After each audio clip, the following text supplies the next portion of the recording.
Hello' students, আশা কৰোঁ সকলো ভালেই আছা। তোমালোকে সকলোৱে কৈ আছিলা যে আইনাত প্ৰতিচ্ছবি নামৰ পাঠটি কুৱেশ্যন আনচাৰখিনি দিব লাগে। এতিয়া মই তোমালোকলৈ লৈ আহিছোঁ। যোৱাকালি মই পঢ়াই দিছিলোঁ লেচনটো। এতিয়া চোৱা, কুৱেশ্যন নাম্বাৰ 1 কুৱেশ্যন নাম্বাৰ 1ত কি আছে? এয়া, পঢ়া টেবুলত ডায়েৰী কোনে লিখে? ৰীতাক মাকে কি বুলি মাতে? মই এইখিনি কৰাই দি আছোঁ। চোৱা,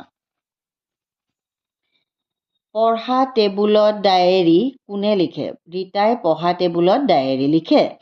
ৰীতাক মাকে কি বুলি মাতে?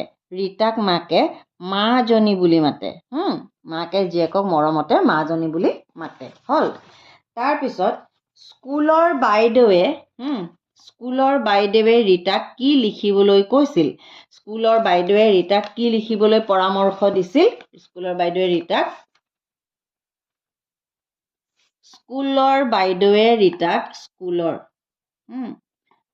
ৰীতাক ডায়েৰী লিখিবলৈ কৈছিল।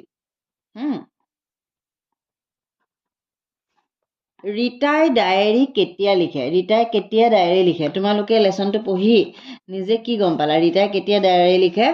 ৰাতি ভাত খাই উঠি শুবলৈ লোৱাৰ আগত ৰীতাই ডায়েৰী লিখে। ভাত খাই হোৱাৰ পিছত তাই ব্ৰাছ কৰে, আৰু ব্ৰাছ কৰাৰ পিছত তাই শুবলৈ যাওঁতে তাই পঢ়া টেবুলত বহি ডায়েৰীখিনি আগে লিখি লয়। হয়নে? ভাত খাই উঠি শুবলৈ লোৱাৰ আগতে ডায়েৰী লিখে। ৰীতাৰ বেয়া দুখ কি আছিল? চব মানুহৰ বেয়া দুখ থাকে। ৰীতাৰ বেয়া দুখ কি আছিল বুলি স্কুলৰ মেডামে কৈছিলে। ৰীতাৰ বেয়া দুখ কি আছিল? ৰীতাৰ এটা বেয়া গুণ আছিল, সেইটো হ'ল খং উঠা। ৰীতা অকণমান শ্বৰ্ট টেম্পাৰ্ড আছিল, পটককৈ খং উঠি যায় যে তাইৰ, সেইটো গুণ আছিল। 2 নম্বৰ, ৰীতাই ডায়েৰী কিয় লিখিছিল? ৰীতাই ডায়েৰী কিয় লিখিছিল বুলি ক'লে কি লিখিবা? ৰীতাই ডায়েৰী লিখাৰ মূল কাৰণটো হ'ল স্কুলৰ বাইদেৱে দিনটোত ঘটি যোৱা ঘটনা বা কথাবোৰ সুন্দৰকৈ লিখি থ'বলৈ কৈছিল, আৰু বাইদেৱে কোৱা কথাৰ কাৰণে তাই ডায়েৰী লিখিছিল। হয়নে? কেৱল মাত্ৰ মেডামে কোৱা কাৰণে তাই ডায়েৰী প্ৰথম লিখাবলৈ ষ্টাৰ্ট কৰিছিলে। মাকে ৰীতাক কোৱা ডায়েৰী লিখাৰ তৃতীয় উপকাৰিতাটো কি? মাকে কৈছিলে যে ডায়েৰী লিখাৰ কেইটামান উপকাৰিতাৰ কথা। তাৰে 3 নম্বৰ উপকাৰিতাটো কি আছিলে? চোৱা, ডায়েৰী লিখাৰ তৃতীয় উপকাৰিতাটো হ'ল শব্দৰ ভঁৰাল বৃদ্ধি হ'ব। আমি লিখি থাকিলে শব্দবিলাক বাঢ়ি যাব। হয়নে? শব্দ আমি বেছিকৈ জানিম। ফলস্বৰূপে যিকোনো পৰিস্থিতিতে নিজৰ মনৰ ভাৱ প্ৰকাশ কৰিবলৈ প্ৰয়োজনীয় প্ৰকাশভংগী শুদ্ধ আৰু সুন্দৰ হ'ব। বুজি পাইছা? তাৰ শব্দৰ ভঁৰাল বৃদ্ধি হ'ব। ফলস্বৰূপে যিকোনো পৰিস্থিতিতে নিজৰ মনৰ ভাৱ প্ৰকাশ কৰিবলৈ প্ৰয়োজনীয় প্ৰকাশভংগী শুদ্ধ আৰু সুন্দৰ হ'ব। অতি সুন্দৰকৈ লিখি দিছোঁ আমাৰ। এতিয়া চোৱা, শেষত মাকে ডায়েৰী লিখিলে কি কি নোহোৱা হ'ব বুলি কৈছিল? মাকে কৈছিল ডায়েৰী লিখিলে কি বস্তুটো নোহোৱা হয় মানুহৰ, সেইটো কথা কি বুলি কৈছিলে? চোৱা, ডায়েৰী লিখিলে বেয়া গুণ দুখবোৰ, ভুলবোৰ নোহোৱা হ'ব বুলি মাকে কৈছিলে।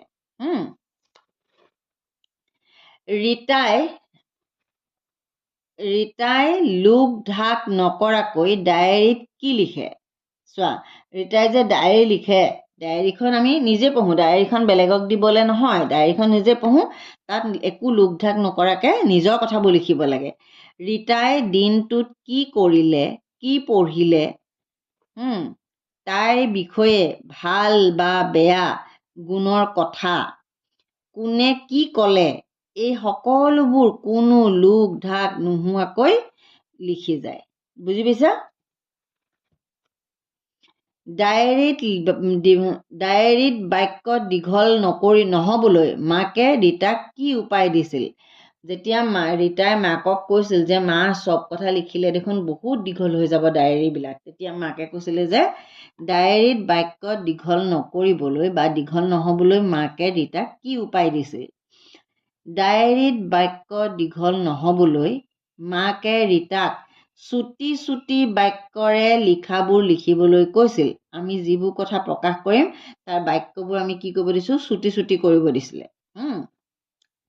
গোটেই ঘটনাবোৰৰ সম্পূৰ্ণ বৰ্ণনা নকৰি নিজে বুজিব পৰাকৈ সাংকেতিক বাক্যত লিখিবলৈ কৈছিল।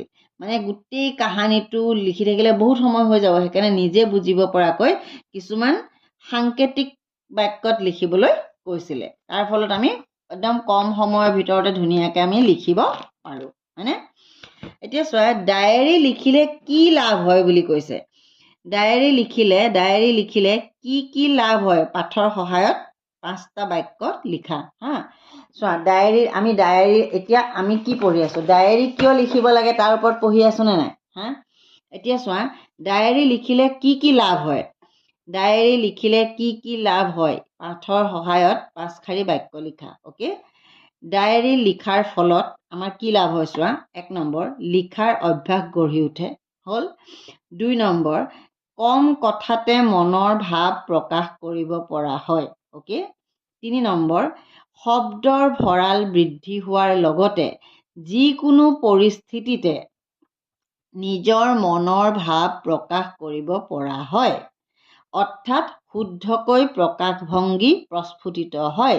প্ৰস্ফুটিত মানে প্ৰকাশ পায়, বা মানে এই যে ফুলৰ কলিটোৰ পৰা যেনেকৈ ফুলপাহ এনেকৈ ফুলি আহে নাই, সেইটোক কি বুলি কয়, প্ৰস্ফুটিত হোৱা বুলি কয়। ফুলৰ কলিটোৰ পৰা জাষ্ট ফুলটো যে এনেকৈ উঠি আহে যে, সেইটোক প্ৰস্ফুটিত, মানে প্ৰকাশভংগীটো আমাৰ সুন্দৰকৈ মানে প্ৰস্ফুটিত হৈ আহিব, মানুহৰ আগত ব্লুম আপ হৈ আহিব।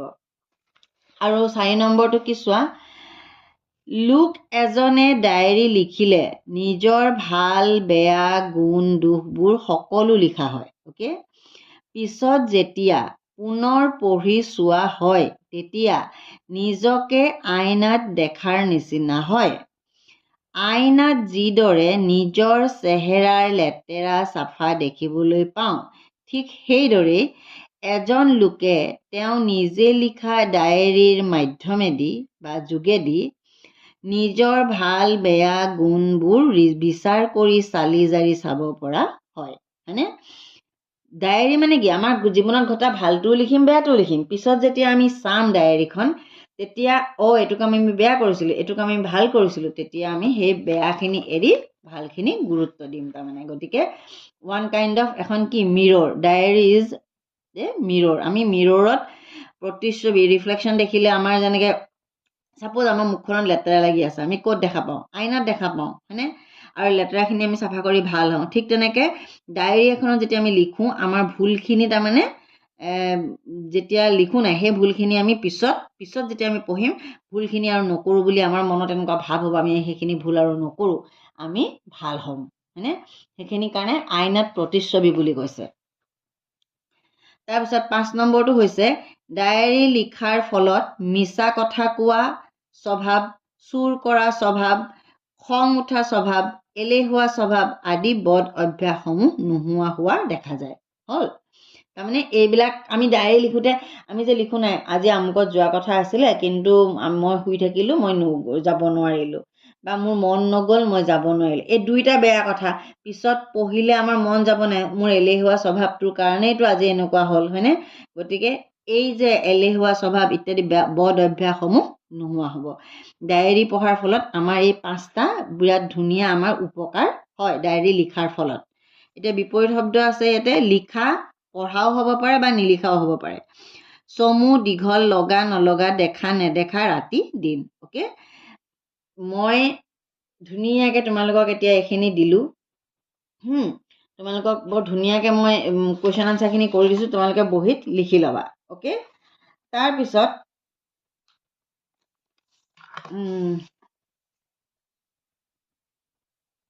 তোমালোকৰ আৰু এটা বস্তু আছে, মই এইখিনি ইয়াতে পঢ়ি দিওঁ বাৰু।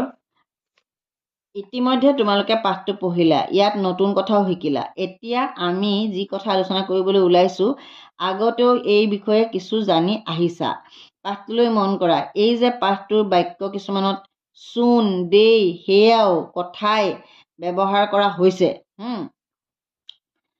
এইবোৰ বৰ্ণ বা বৰ্ণসমষ্টিয়ে ক্ৰিয়া বা অন্য পদৰ পিছত বহি সিহঁতৰ অৰ্থ বিশেষভাৱে দেখুৱাইছে। অ'কে, তাৰমানে আহিবাচোন, তুমি আহিবা, আহিবা বুলি কৈ দিয়াৰ লগে লগে যিটো বুজাই তুমি আহিবাচোন, সেইটো মানে অলপ বেছি নিজৰ নিচিনা, হয়নে? গতিকে এইবোৰ কি কৰিছে, এইবোৰ বৰ্ণ বা বৰ্ণসমষ্টিয়ে ক্ৰিয়া বা অন্য পদৰ পাছত বহি সিহঁতৰ অৰ্থ বিশেষভাৱে দেখুৱাইছে। এইবোৰক অনুসৰ্গ বোলে। অসমীয়াত এনে বহু শব্দ আছে, যেনে চোন, দে, উ, ই, হে, চি, সি, দে, এই, পাই, নো, হলে ইত্যাদি। এইবোৰক অনুসৰ্গ নাইবা স্বাৰ্থিক প্ৰত্যয় নাইবা ক্ৰিয়াবাচক পৰসৰ্গ বুলি ক'ব পাৰি। এতিয়া তোমালোকে বাক্য ব্যৱহাৰ কৰা, দেই, তুমি আহিবাচোন দেই, তুমি গ'লেহে মই আহিম। অ'কে, হ'ল আৰু দে, হা, এই, পাই, এনেকুৱাবিলাক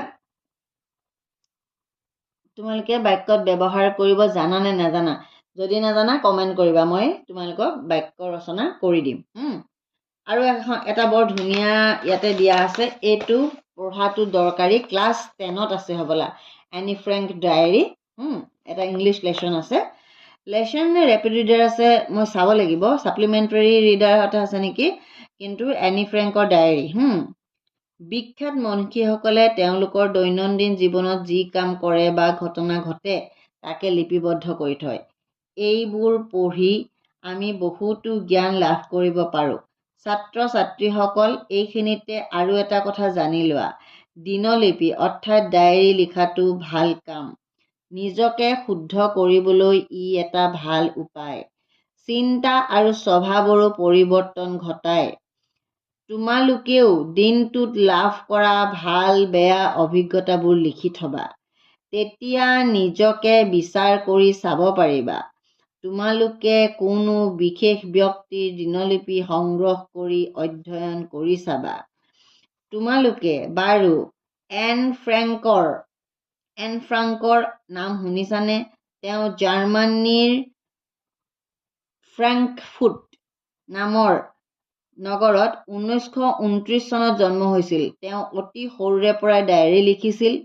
এতিয়া এন ফ্ৰেংকৰ ডায়েৰী অতি মূল্যৱান গ্ৰন্থ হিচাপে পৰিচিত হৈছে। এই বিষয়ে অধিক জানিবলৈ হ'লে তেওঁৰ জীৱনী সংগ্ৰহ কৰি পঢ়িব পৰা হওক।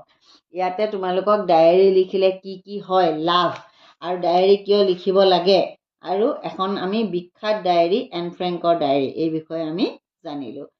এতিয়া তোমালোকে মোক গোটেইখিনি কুৱেশ্যন আনচাৰ কৰিয়ে দিলোঁ মই, তথাপি তোমালোকে এইখিনি এবাৰ পঢ়িবা, চাই পেলাই ইয়াত মানে বহুতো জ্ঞান লাভ কৰিব পাৰি ডায়েৰীৰ পৰা, সেইটো কথা কৈছে। ডায়েৰী পঢ়ি আমাৰ বেয়া গুণখিনি আমি শুদ্ধ কৰিব পাৰোঁ, সেইটো কথা কৈছে। যদি তোমালোকৰ কুৱেশ্যন আনচাৰখিনি লাভ হৈছে তেতিয়াও তোমালোকে কমেণ্ট এটা কৰিবা, থেংক ইউ বুলি অন্ততঃ লিখিবা। আৰু যিসকলে প্ৰথমবাৰৰ বাবে চেনেলটো ক্লিক কৰিছে প্লিজ ছাবস্ক্ৰাইব কৰিবলৈ নাপাহৰিব। যিসকলে অলৰেডি চেনেলটো ছাবস্ক্ৰাইব কৰিছে তেখেতসকলক বহুত বহুত ধন্যবাদ।